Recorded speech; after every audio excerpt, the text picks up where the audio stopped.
General Bajwa صاحب اگر تھوڑا سا 6 مہینے پہلے اپنی ریٹائرمنٹ کا اعلان کر دیں، کل زرداری صاحب اور پی ٹی آئی کا الائنس بن جائے، کوئی دین ایمان تو ہمارے سیاستدانوں کا بھی نہیں ہے، تو الٹیمیٹلی جو نزلہ گرنا ہے وہ ہماری اسٹیبلشمنٹ پہ ہی گرنا ہے۔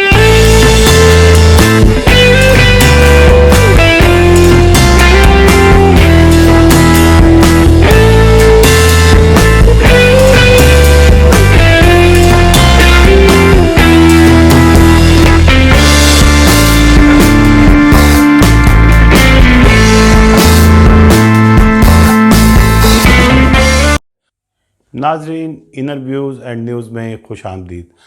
ناظرین، دل بہت بوجھل اور اداس سا ہے۔ نہ جانے کیوں آج مجھے سکوت ڈھاکہ بہت یاد آ رہا ہے۔ مجھے اپنی وہ غلطیاں جو ہم پاکستان بننے کے بعد سے بنگال کے ساتھ کرتے آئے، نہ جانے کیوں پھر دل میں تازہ سی ہو گئی ہیں۔ وہی حالات اگر آپ تاریخ کو دیکھیں تو کچھ ملک میں بنتے نظر آ رہے ہیں۔ عمران خان صاحب نے آج اپنی لانگ مارچ کی تاریخ کا بھی اعلان کر دیا۔ مجھے نہیں سمجھ آ رہی کہ یہ سب کچھ کیا ہو رہا ہے، اور وہ اس چیز سے ہمارے جو ملک میں جو پالیسی ساز ہیں، جو ہمارے بڑے ہیں، وہ کیا اچیو کرنا چاہ رہے ہیں۔ نہ مجھے موجودہ حکومت کی کچھ سمجھ آ رہی ہے، نہ ہماری جو ڈیپ اسٹیٹ یا اسٹیبلشمنٹ ہے مجھے ان کی کچھ سمجھ آ رہی ہے۔ ایون اب مجھے عمران خان صاحب کی بھی سمجھ نہیں آ رہی، وہ کیوں ملک میں کیوس کریٹ کرنا چاہ رہے ہیں۔ ملک اس وقت ان کے سامنے ہے کہ اس وقت بالکل ایک عجیب، ہم آپ کو پتہ ہے کہ معاشی دلدل میں دھنستے چلے جا رہے ہیں، لیکن اس کے باوجود کسی کے کانوں پر ایک جوں تک نہیں رینگ رہی۔ ایسا محسوس ہو رہا ہے جیسے ہر کوئی اپنی انا کے آگے ملک کو تباہ کرنے کو ترجیح دے رہا ہے۔ خدارا اس چیز کو سمجھنے کی کوشش کریں۔ دیکھیں، عمران خان صاحب کو میں ضرور فیور کرتا آیا ہوں، لیکن جس طرح کی سچویشن ملک میں کریٹ ہو گئی ہے اور ہونے جا رہی ہے، یہ میں سمجھتا ہوں کہ اس میں میں عمران خان صاحب کو بھی کچھ نہ کچھ قصوروار سمجھتا ہوں۔ واقعی محسوس ایسا ہوتا ہے کہ جیسے ہم ایک انقلاب کی جانب بڑھ رہے ہیں، لیکن مجھے اس انقلاب میں سے بھی ایک کچھ نہ کچھ جو ہے ایک انا پرستی کی سی بو آ رہی ہے۔ تو ان چیزوں کو میرے خیال ہے دیکھنا چاہیے۔ ہمارے جو بڑے ہیں، ہماری جو عدالتیں ہیں، عدالتیں بھی ہماری کیا کہا جائے، ان کی بھی ڈوریاں کہیں اور سے کھلتی ہیں۔ ہماری ڈیپ اسٹیٹ کو بھی کہیں اور سے آپریٹ کیا جا رہا ہوتا ہے۔ اب پتہ نہیں یہ کیا اس ملک میں ہونے جا رہا ہے۔ سب طرف ایک عجیب افراتفری کا سا عالم ہے، اور میں نے جیسے پہلے کہا کہ مجھے سکوت ڈھاکہ اس وقت بہت یاد آ رہا ہے۔ اب آپ خود سوچیں کہ اگر میں کہتا ہوں کہ عمران خان صاحب کو جو میں تھوڑا سا اس میں الزام دے رہا ہوں، میں یہ سمجھتا ہوں کہ اگر شہباز شریف صاحب اسمبلیاں توڑ دیتے ہیں، تو اسمبلیاں تو نہیں وہ توڑیں گے، وہ تو صرف قومی اسمبلی توڑ سکتے ہیں۔ پنجاب اسمبلی میں اس وقت جو صورتحال ہے وہ آپ کے سامنے ہے۔ کے پی کے کی جو اسمبلی ہے اس پہ پی ٹی آئی کی حکومت ہے۔ سندھ میں زرداری صاحب بیٹھے ہوئے، بلوچستان میں باپ ہے۔ اب ان کا باپ پتہ نہیں کون ہے، اب خدا جانے۔ لیکن یہ کہ میں اس چیز کو سوچ رہا ہوں کہ اگر فار ایگزامپل کل اعلان ہو جاتا ہے کہ 3 مہینے کے بعد الیکشن کرا دی جائیں گے ملک میں، عمران خان صاحب میں کہتا ہوں ساری کی ساری قومی اسمبلی کی نشستیں جیت کر حکومت بنا لیتے ہیں، تو کیا یہ بات کسی کی سمجھ میں آتی ہے کہ مولانا فضل الرحمان، نواز شریف، شہباز شریف، مریم نواز یا ادھر زرداری، کیا یہ لوگ اس حکومت کو مان لیں گے؟ جو لوگ ان کی 155 جب سیٹیں تھیں، انہوں نے 3.5 سال ان کا ناک میں دم کیے رکھا، ہر وقت ان کو سلیکٹڈ اور نہ جانے ناجائز اسمبلیاں، ناجائز پارلیمنٹ اور ناجائز پتہ نہیں کیا کیا مولانا فضل الرحمان صاحب کے ہم فتوے سنتے آئے پورے اس گزشتہ 3.5 سال میں، اور بالآخر وہ ناجائز حکومت ان کی ختم ہوئی تو وہی انہی ناجائز اسمبلیوں میں سے ایک اور اسمبلی کریٹ ہو گئی، انہی ناجائز میں سے ایک اور حکومت برسر اقتدار آ گئی۔ تو یہ عجیب ایک